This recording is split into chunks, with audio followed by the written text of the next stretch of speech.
Hello everybody, and welcome back to another Let's Play. Today we're doing World 2 of Painkiller, and for this level, we have to beat the level without using any explosive weapons. And I am joined by my friends. Introduce yourselves. So, that will be me. Cal, I don't think they heard you.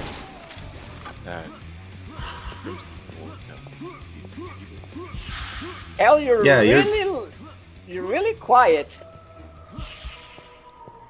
This better? Yeah, that was a little better.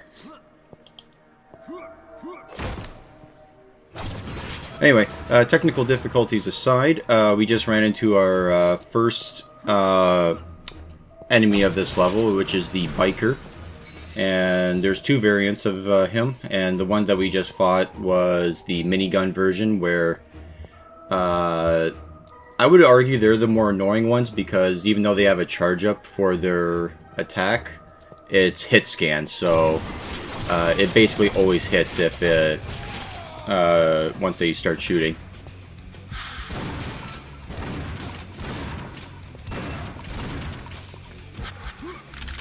And what's interesting about the level condition for this level, anyway, is even though it says that we can't use explosive weapons, we can still use the exploding barrels. That still counts, or that doesn't count, I should say. Sorry. Yeah. They had to make a compromise for the Irish. Yeah, it's God. If the level condition said, yeah, you can't blow up a single explosive barrel, that would be horrible. That would be on the level of the expansion packs for Painkiller. You guys play those or no? No. Okay, good. We don't talk about them around here, but when we do, it's not a fun time. Not fun. Yeah.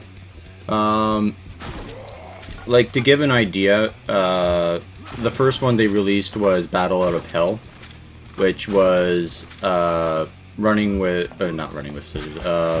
There was people who can flies.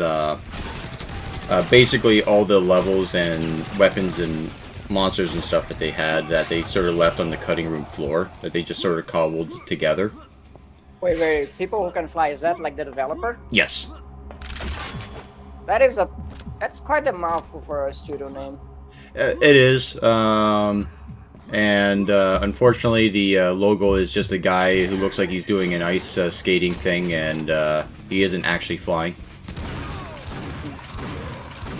But yeah, so it was like alright. It wasn't anything spectacular. And then there was Painkiller Overdose, which was really fucking bad, because it was like it was done by, or it was modded by, like, high schoolers who thought Painkiller was awesome, but didn't really understand the nuances behind it.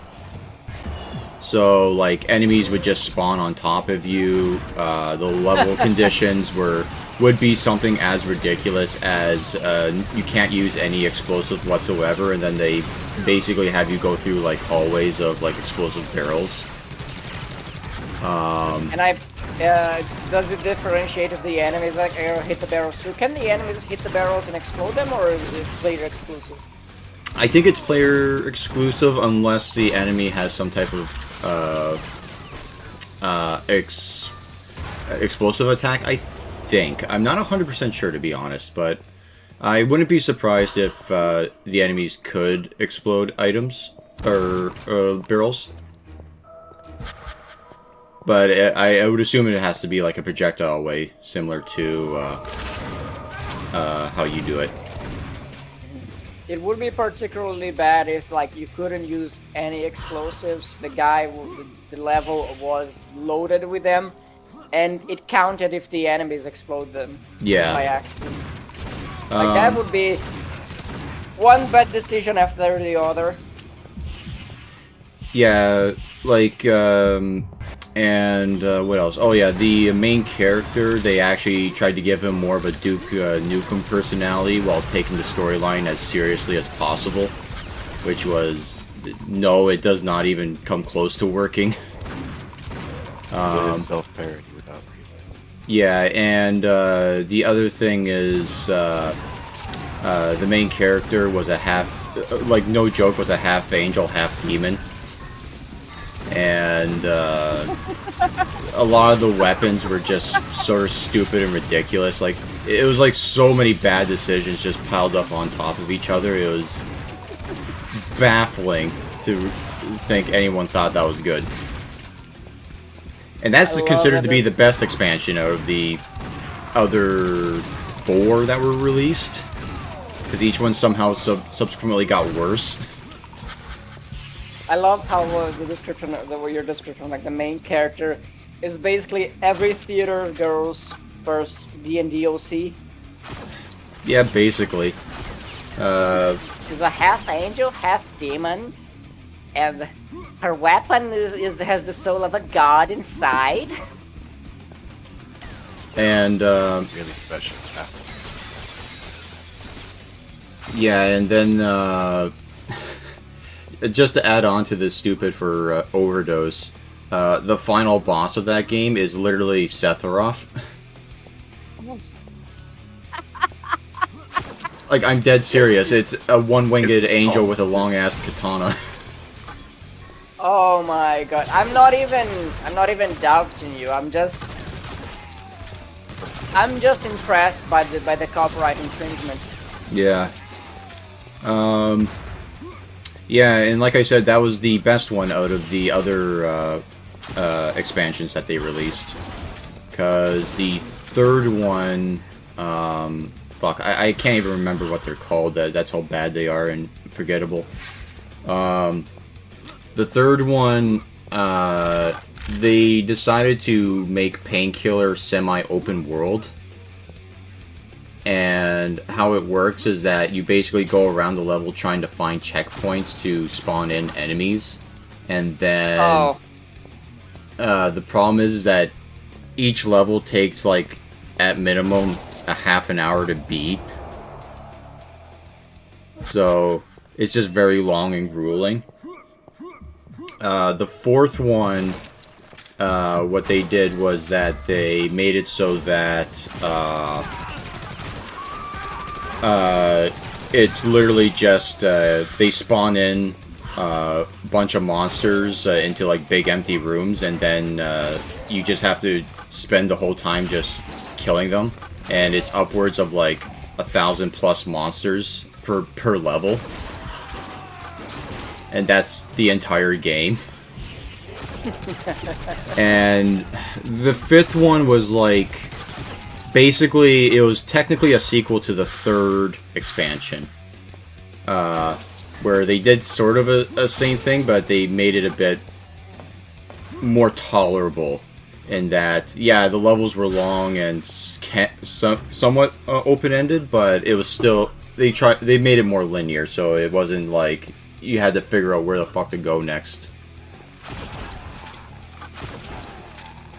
And then they released... sorry, what? Not a winning formula. Yeah, no, not at all. And then for the last one, they did a remake of the first Painkiller, Hell and Damnation, which also plays as technically a sequel to the rest of the games, because for whatever reason they decided to make everything canon and not rewrite some things.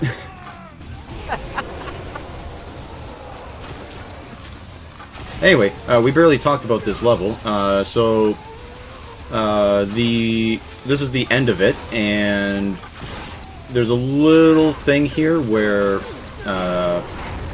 that guy who's on the electrical chair is technically invincible, so you need to go over into this room and pull off the, or turn off the power supply, so that way you could kill him and then finish the level.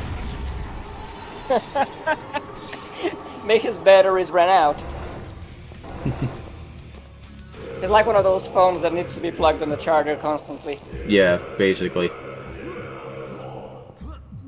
And yeah, I go back and grab a few secrets, because this is one of those levels where all the doors open, and then, yeah, you can get the some of the more fun secrets. And then there is... Yeah, okay, I do go back and grab the one from the jail cells. Or at least I think I do. Come on, past me. You know where the secret is.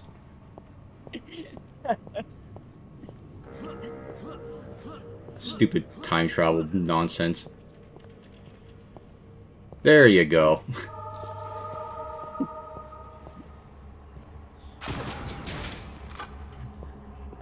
And as for that, this is basically the end of the level.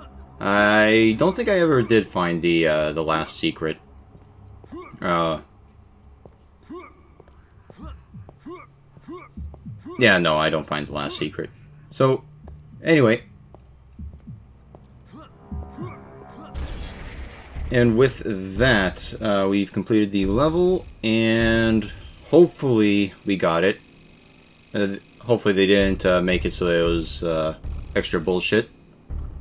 Yep, very good. And we got Replenish for one of the most worthless tarot cards in the game.